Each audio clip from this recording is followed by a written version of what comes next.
Can we talk? Um, how are you? Good. Today I wanted to talk about something I literally just came up with literally 5 minutes ago because I saw TikTok and I thought about it and I realized that it means a lot to me. So I'll share it with you guys.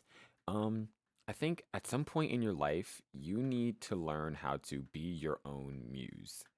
And what I mean by that is, I find myself in a lot of situations in which I feel like I'm constantly dedicating things to other people. I'm constantly proving that I would do this for someone. I'm constantly proving that I would, sh- you know, show up for this person or be there for that person. But I don't seem to do that myself. And I think at a certain point in your life, you have to learn how to be your own muse. Dedicate things to you. I feel like a lot of the times we think about what we would do for this, what we would do for that. I would die for this. If you would die for it so bad, prove it to yourself by living for it for you. Live for you.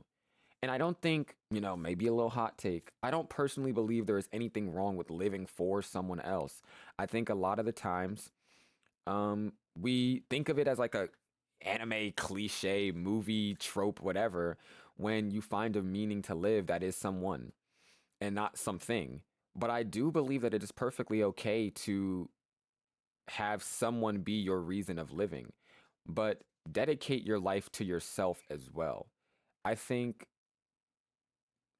it's very important that you learn to be your own muse because when you're constantly expecting people to, you know, appreciate your value, you begin to kind of undermine yourself. Appreciate your own value yourself.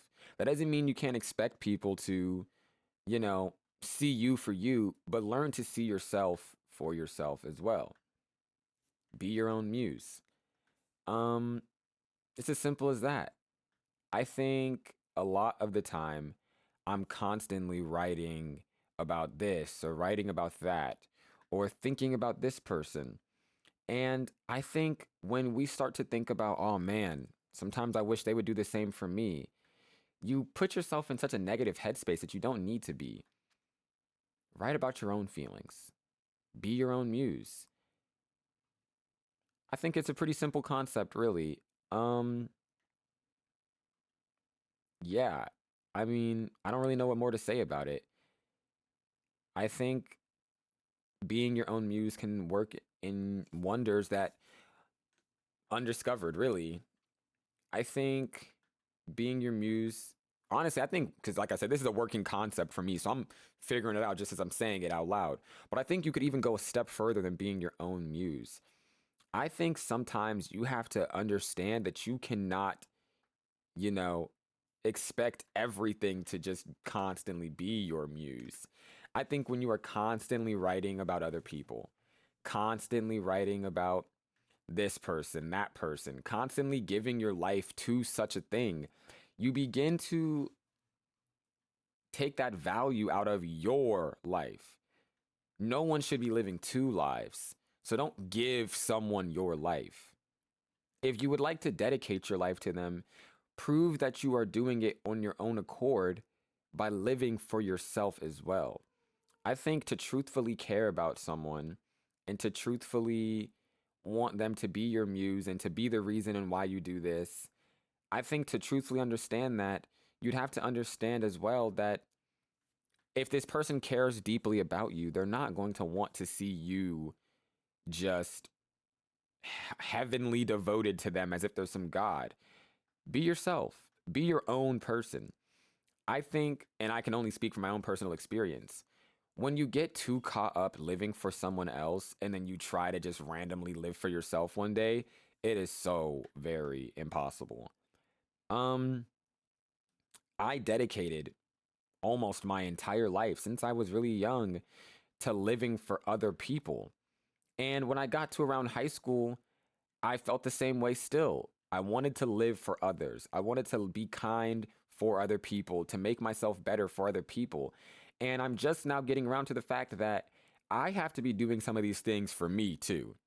I can't want to just be better for others. You got to want to be good for yourself. I can't want to draw this big ass beautiful painting in hopes that who I care about will see it and acknowledge me. Sometimes you got to paint for yourself. Paint something beautiful that you enjoy. Don't just keep painting things for other people. Don't take all the enjoyability out of life just because you want to give it to someone else. And anyone who truthfully cares about you will understand that you can't devote yourself to that person. It's a simple concept, truthfully. So, with all of that being said, short video today, but learn to be your own muse. Learn to do things for you. Live for you, not the opinions of others. And if you choose to live for the opinions of others, don't disregard your own feelings as well. Make sure others includes you. Last thing I want to touch on before we skedaddle. I feel like a lot of the times we get really shy and nervous about the idea of doing things for others. And I wanted to, let my peers know there is nothing there is nothing wrong with being attached to someone and doing things for them and letting them be your muse. The same way you need to be your own muse, don't be so full of yourself that you can't see the beauty in everything else. Sometimes you need to switch up the canvas. Sometimes you need to switch up the medium in which you're drawing or painting. If you use watercolor one day, try using some oil paint the next day. Switch it up. Don't live your life just thinking of yourself. Think of everything else too. It's a delicate balance between your life and the world.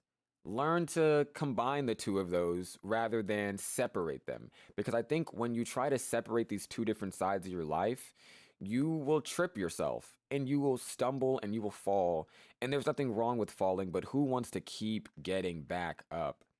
It gets exhausting. So if we can both acknowledge that it's pretty exhausting, having to constantly get back up, why don't we try learning to balance ourselves? Think of it like learning to walk, You're going to tumble and you're going to fall a few, but once you learn to balance and, once you get that balance, you're steady, you're smooth sailing and you'll still trip sometimes down the line. But the fact is, you know how to get up now. It's easier. So I impart that knowledge onto you. Be your own muse. See the beauty in the world for what it is. Thank you. Have a nice day.